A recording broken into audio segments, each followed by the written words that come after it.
guy. I've worked with him very many years now, and you're going to see him soon. He's going on a USO tour to Singapore to perform for the troops. Give it up for the very funny Mike Tsirklin, everybody.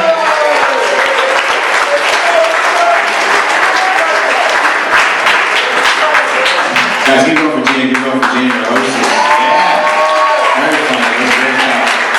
Every single time, you guys sound like a nice group. It's Tuesday night. I'll be honest with you guys, I'm not having a great day today. I just realized that milfs are my age. Shit just happened, man. Shit just happened. I watched way too much TV. I saw Billy Mays in a commercial last night. Dude has been dead for 3 years now, still making commercials. He's the infomercial Tupac. I'm downloading his greatest hits as we speak. And you know, I did that joke Saturday night, and some girl, maybe she's 21, 22, yells out, "You mean the hologram guy?" Yeah, Tupac's the hologram guy. Just like Abraham Lincoln hunts vampires. I don't get these younger kids, man. I don't get them. I was just talking to my nephew, kid's 18 years old, he's starting college in 1 month, and then he tells me he's nervous when he texts girls. I'm like, how the fuck are you nervous texting a girl? I mean, you can spell check it. You could quote Shakespeare if you'd like, you know? It was different when I was his age and I wanted to talk to a girl. I had to get on a can with a string. Not that I'm that old, I was raised by the Amish. They're particular in their ways. I wasn't really raised by the Amish. My parents were right off the boat Russian, and things were different when I was a little kid growing up. Like most little kids played Little League. Instead, I had to go figure skating. Yeah, you guys are laughing. All my friends would say how gay that was. But in my parents' defense, they're from Russia, so to them, figure skating lessons are not gay. It's kind of like when they made me take piano lessons, gymnastics, and cocksucking. I was the head of my class, the valedictorian. And obviously, guys, I'm just kidding. I never took piano lessons. Never tickled those ivories. You guys are a great crowd, man. This is not easy business. I was doing a show last week. There was 2 people in the audience, and my parents came to surprise me. And shit was going real bad. I'm bombing, I'm sweating. Somebody screams out, "You suck!" And I'm like, "Hey, I'm working really hard up here, Mom." And that was the thing, when I was a young man in my 20s and I said, "Hey, I'm going to be a comic," she said, "Live your life, follow your dreams, do what you want to do." Now that I'm in my 30s, it's grow up. 37 years old, you still live with a roommate, and you try to sell us weed. Did I give you the family discount? It's important, man. I see a lot of people drinking here. I'm not a big drinker. My friends say I drink like a girl, just because I put on a dress and high heels. And I go home with the first guy that pays me a compliment. And then I'll wait all week for him to call. And the ladies, he never calls me. He'll text me late at night, and I'll go over there because I'm lonely. And ladies, you know this scam, right? Hey ladies, what are you doing after the show? You want to go to the Bronx? There's a great club there. It's called My Apartment. And you guys know what happens in the Bronx stays in the Bronx. What happens in My Apartment goes on the internet. You sign that release, we're ready to go. But ladies, you know this scam. You know if you got a text from some dude tonight that says what you doing, how you doing, some bullshit like that. That text went out to every single girl on his phone list. That dude is just trying to hook up.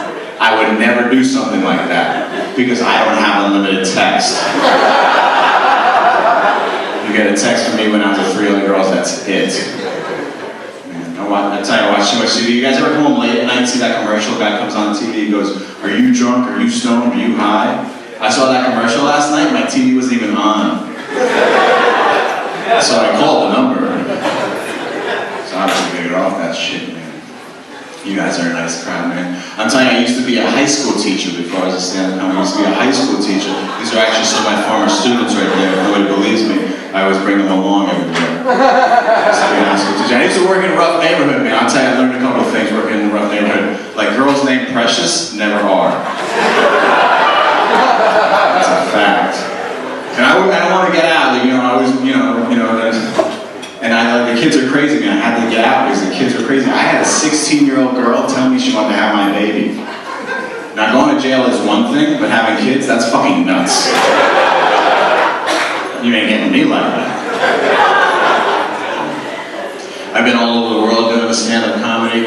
I was in Calgary last spring for the Calgary Comedy Festival, which was a good time, except the Canadian comics make fun of my accent, which I think is hilarious because nobody thinks a Canadian accent is sexy. And that's why you never see Canadian porn. Ooh yeah. Ooh yeah, put it in me, eh? Ooh, your cock. It's top shelf. Ooh, I'm about to come. Eh? Fuck them and their free healthcare. Fuck them. That's right, I'm against Canada, you know? I joke around about being a high school teacher. I really was a high school teacher, and I did care about the kids. I used to teach high school math and the kids. Thank you. And I know I'm a hero. Fuck you, people. What did you just fucking spit in your teacher? There's like 3 people cared about education in this room. Now we fucking know. We know where you guys lie. Like, don't fucking read, right? We don't care about education. No, I cared about kids. I did. I used to teach high school math, and the kids would always complain to me how boring math class was. And it's true. It doesn't matter where or when you went to high school, but everybody in this room remembers this question. Train A leaves Chicago, traveling at 45 miles an hour. Train B leaves Boston, traveling at 55 miles an hour. At what time do these 2 trains arrive in New York City? You know what the answer to that question is? Let's Google it. Who cares, right? Kids aren't excited by that bullshit, so I came up with something called strip club mathematics, all right? Here's one of the problems. Now, Misty Mounds needs to raise $500 to pay off her crack dealer. Or he's gonna break her neck. Here's where you guys come in. Now, if a lap dance costs $20, and Misty has to give 20% of her take to Fat Tony, how many lap dances must she perform to pay off her drug dealer? That's right, fuck the train, we're gonna save a stripper's life tonight. I'm a hero, I know.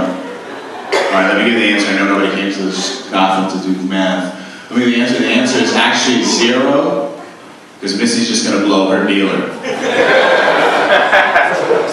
I know a couple of people over here not laughing. One day their kids are gonna look in your kid's math book.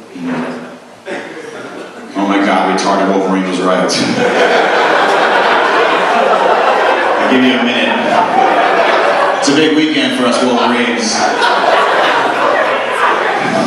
I'll give you a minute. I know they're gonna say, like, what retarded superhero does that dude look like? They call me the Badger, actually. Alright, nobody calls me the Badger but myself. I'm home alone. I get stupid nicknames for myself. Yeah. I don't have any kids, but I grow my own pot, and the pot plants to become my children. My friends will come over, I'm like, dude, come over. Look at that pencil mark right there. That was 2 weeks ago. Look how big they're getting. You believe that shit? Next week they're starting preschool. You know, I read to them every single night because one day I hope to get smoked in Harvard.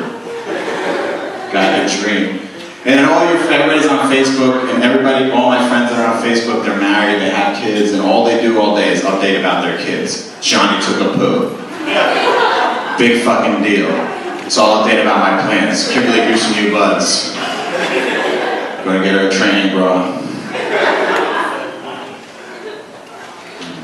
I still remember the day my parents found out I smoked pot.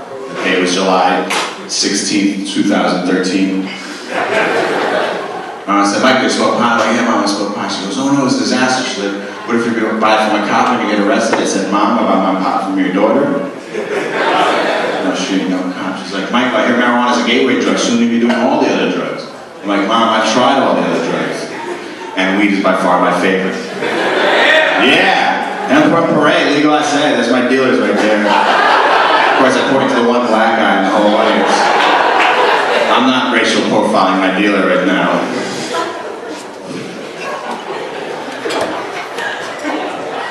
You guys know the world's fastest man? His name is Usain Bolt, right? Right? How cool is that? You're the world's fastest man and your last name is Bolt. It's kind of like Chris Moneymaker. Chris Moneymaker plays poker. Then there's my ex-girlfriend, Kathleen Bushlicker. Should know what she was up to. I mean, down to. I was in a relationship with a lesbian. I didn't know the girl was a lesbian. I was in love with this girl. You know, I was in love with her. And when she dumped me, I was devastated because I'd never been dumped for another girl before. I'm like, oh, what is she, younger than me? Is she prettier than me?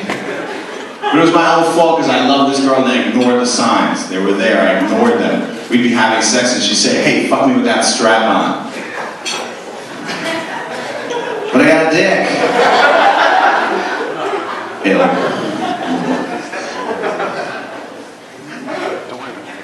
It's funny, I grew up in the 80s, my parents are from Russia, and the other day I see this dude walking around in a communist t-shirt. It blew my mind, because, I remember when the communists were our enemies. So it only tells me that 20 years from now, you're gonna see dudes walking around in terrorist t-shirts. You see somebody walking down the street in a t-shirt that says 72 virgins until they met me. Suicide bomb this, bitch. Alright, let me see, I got two more. I sold nuclear secrets to Iran and all I got was this lousy t-shirt. And this one's my favorite one. I jihad your mom. Alright, listen guys, enjoy the rest of the show.